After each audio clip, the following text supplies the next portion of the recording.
Hello and welcome. This is Amara Media Corporation bringing you another update of our weekly program, The Week Wrap, in which grand stories of the week are revisited. And next we will have agenda. The pressing issue of the week impacting the state in the region will be presented. Today's agenda is related to the Grand Ethiopian Renaissance Dam. US President recently claimed that the United States provided financial support for the construction of the Grand Ethiopian Renaissance Dam, and many Ethiopians have gotten this laughable. Given the lack of evidence, no figures, timelines, and explanations, most Ethiopians likely assumed Trump was confusing GERD with a different dam outside Ethiopia. The fact is that from farmers to engineers, diaspora members to soldiers, every Ethiopian has played a role in GERD's success, transforming it into a modern-day Adwa victory and a beacon of Africa's potential. This is the agenda we have for today. I am your host, Brahanu Ismail. Stay tuned.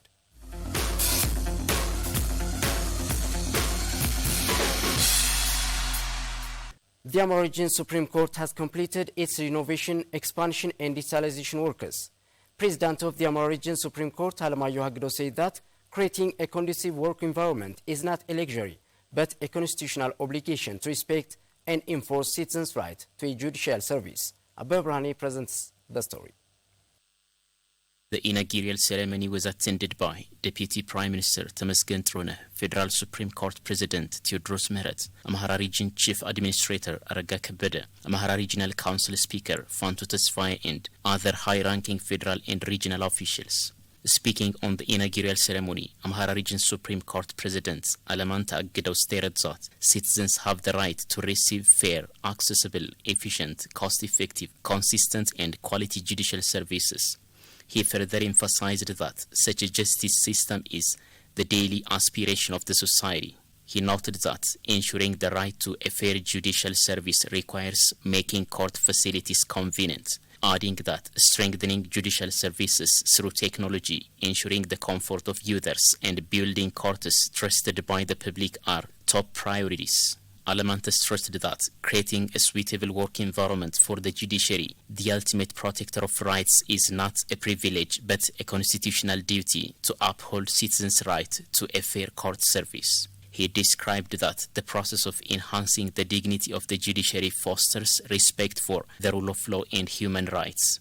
Despite being the third body of the regional governments and the final guardian of rights, the judiciary has long operated in an unsuitable environment that undermines its dignity, public trust, and motivation. He recalled that the previous courtrooms and offices were unfit for a people who value justice and integrity and did not uphold the honor of judges. Alamanta highlighted that works of renovations, expansion, and digitalization of courts and the construction of the entrance areas and exterior have been completed within a short period of time. He pointed out that lower courts have been providing service in unsatisfactory conditions and stressed the need for change. As to the explanation of Alamanta, he is confident that all stakeholders would support efforts to improve district courts and digitalization. President Alamanta noted that delivering justice is not the responsibility of a single institution. Believing this, a collaborative office has been established under the Supreme Court to coordinate judicial and justice institutions. He stated that collective planning and execution can improve the region's justice system. Alamanta finally thanked all who supported the project's success and emphasized their focus on resolving challenges in the judiciary.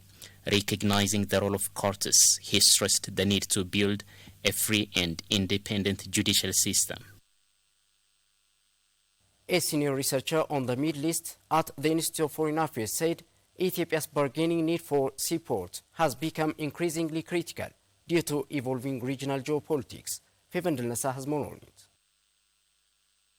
Dr. Mohammed highlighted that despite strong economic, historical, and strategic ties with the Middle East, largely facilitated by air travel and trade over the past 3 decades, the country now desperately needs maritime access to sustain its extensive relations. በሁለቱ ቀጠናዎች ትብብር ላይ ስናይ መካከለኛው ምስራቅ ጋር ያለን ግንኙነት በጣም ረጅም ታሪክ ያለው በመንፈሳዊ Ethiopia has a long-standing relationship with the Middle East, rooted in historical, religious, social and economic ties. This connection is not a recent development. However, it has become particularly significant in recent times. 5 ሀገራቶች ናቸው 28% የሚወስዱት። አንደኛው ሳውዲ አረቢያ ከመካከለኛው ምስራቅ ሀገራቶች UAE. Currently, Ethiopia maintains a strong trade relationship with 5 key countries: Saudi Arabia, the UAE, Somalia, and Djibouti. These nations play a crucial role in Ethiopia's trade dynamic, as 95% of this trade relies on these partnerships. Without access to the sea, Ethiopia's ability to engage in trade would be severely compromised. 95% እነዚህ የውጭ ንግዶች የሚካሄዱት በዚህ ባህሩ ከሌለ ንግዱ የለም ማለት ነው። Mohammed underscoring the critical role of strategic diplomatic engagement in securing vital maritime access. የጂኦፖለቲካል ለውጥ አለ። እነዚህ ለውጦች የሴኩሪቲ ትሬትስ ወይም አደጋ ደቅነዋል። እነዚህን ለመከላከል Geopolitical shifts pose significant security threats, particularly for Ethiopia, which requires access to the sea to safeguard its interests and manage its economy effectively. Since 2018, the establishment of the Red Sea Council has further complicated matters, as Ethiopia, despite relying on the Red Sea for over 95% of its trade, has been excluded from its governance. ንግዷ በቀይ ባህርም ቢሆንም የዚህ አባል አይደለችም። ስለዚህ በዚህ ምክንያት እዛ ላይ የሚለወጠው የጂኦፖለቲክስ Any changes in the regulations governing the Red Sea will have direct repercussions for Ethiopia. This situation raises serious concerns regarding Ethiopia's maritime access rights and the threat of piracy in the region. In light of these challenges, the current Ethiopia administration has made a timely and strategic decision to assert its right to maritime access, addressing these critical issues head-on. ስለዚህ በዛ አካሄድ ኢትዮጵያ አክሰስ ቱ ደሲ ያስፈልጋታል።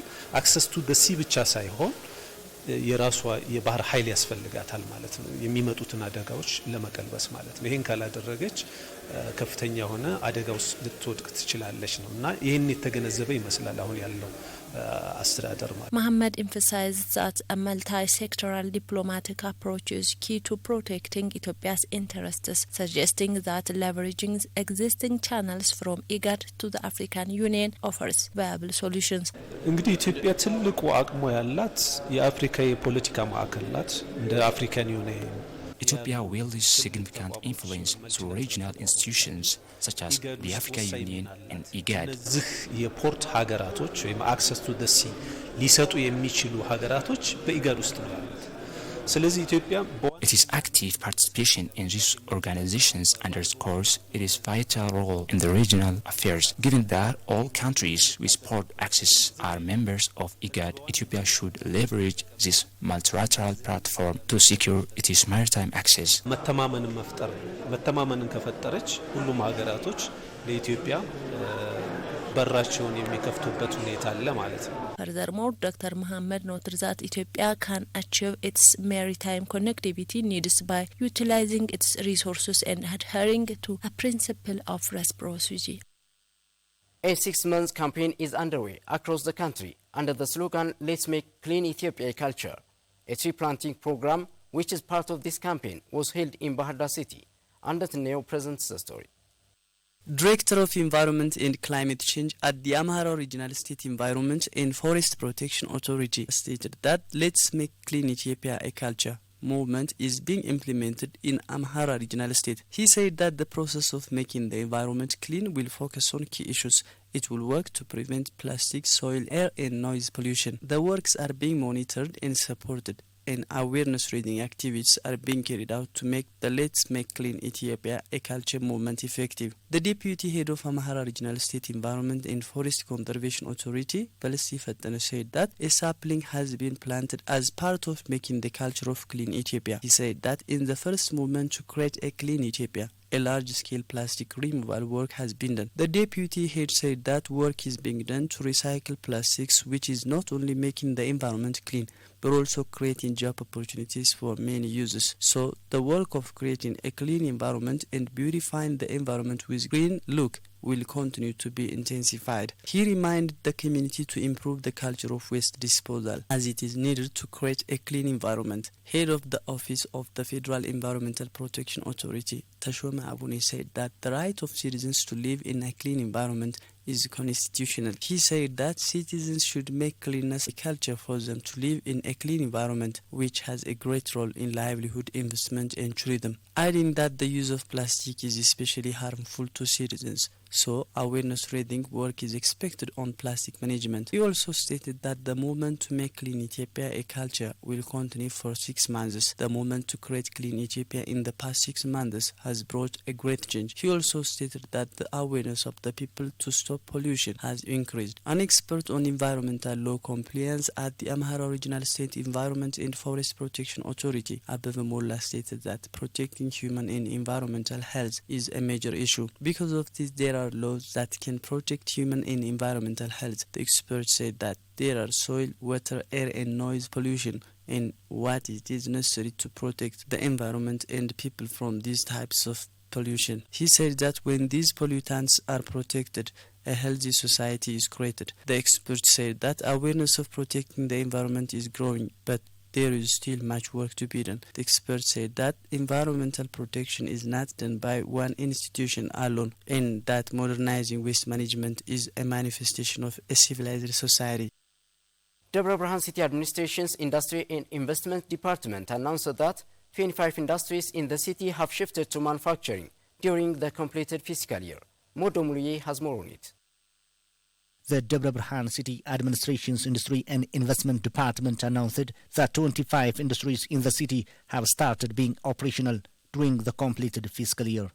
A discussion forum was held to review the implementation of the concluded fiscal year plan and discuss the next budget year's plan.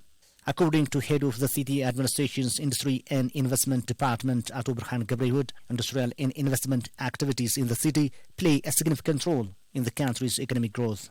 The head stated that in an effort to strengthen the sector during the completed fiscal year, 25 industries in the city have begun manufacturing. He also pointed out that new investment licenses have been issued to more than 230 investors with a capital of above 36 billion birr. Ato Birhan added that when the investors start working, it's expected they will create job opportunities for more than 21,000 citizens. Through efforts based on the Ethiopia Tamert or Let Ethiopia Produce initiative, the city was able to produce import substitution and export-oriented products in the fiscal year. Among the participants at the forum, Ato Ayeled stated that the revival seen in the industrial and investment sectors in the area is increasing the benefits of the community. Another participant in the discussion, Mistress Agewari, said that the work done to promote the local natural beauty has helped increase the flow of investors. According to information from Debre Birhan City Administration's Department of Industry and Investment, a total of more than 5,000 permanent and temporary job opportunities have been created in the investment sector during the fiscal year. Trade and Regional Integration State Minister emphasized the need for building right framework, mobilizing strategic capital and creating business environment that inspire confidence of African investors. Abel Brahani tells us more. The third African Trade and Investment Summit is taking place in Addis Ababa, bringing together a wide array of stakeholders from across the continent. The summit, organized by Ethiopia's Ministry of Trade and Regional Integration in partnership with Investment Center for Africa, is being held under the theme Empowering Africa's Growth Through Cross-Border Trade and Investment Synergy, exploring new collaborative opportunities among financial institutions, investors and business leaders is the main objective of the today's summit. In his opening remarks, Trade and Regional Integration State Minister Abdul Hakim Mulu said that the summit is a platform that captures the spirit of African Continental Free Trade Area and long-held ambition of African countries to grow together through dynamic collaborations across borders, sectors and communities. The State Minister highlighted the vital role of intra-Africa trade and investment by unlocking the industrial potential, catalyzing innovation and creating jobs, ensuring African market integrated, capitalized and future-oriented. Emphasizing the need for rebuilding right frameworks, mobilize strategic capital and create business environment that inspires confidence among African investors. The State Minister noted that African economic potential is undeniable, yet potential cannot automatically translate into prosperity. African economic potential is undeniable. Our continent is home to some of the fastest growing markets, the youngest population, some of the most promising sectors, from clean energy and agriculture to digital service and green infrastructure. Yet, as we all know, potential does not automatically translate into prosperity. We must build the right frameworks, mobilize strategic capital, and create business environment that inspires confidence, especially among African investors themselves. The State Minister elaborated that it is a must to build a right frameworks, mobilize strategic capital, and create business environment that inspires confidence, especially among African investors themselves. Abdul Hakim noted that Ethiopia remains a committed and focal champion of peaceful, integrated, and economically empowered continent. Ethiopia has long championed a vision of a peaceful, integrated, and economically empowered continent. Today, the vision is translated into action through our deep engagement with continental frameworks. From our early ratification of the FCFTA agreement to our leadership in regional infrastructure, energy trade, and customs modernization. Investment Center of Africa Chief Executive Officer Abdel Nasser Turki on his part emphasized for enhancing partnership and creating conducive environment for promoting intra-Africa investments and cross-border trades. Abdel Nasser Turki added that the summit would gear up minds of Africans to unlock the immense potential that the continent holds. On behalf of the Investment Center of Africa, which aims to facilitate sustainable investment and driving economic growth across the continent, we are deeply grateful to convene this timely summit focused on them of empowering Africa's growth through cross-border trade and investment synergies. Africa is rich in resources, innovative ideas, and the youth population eager to drive transformative change.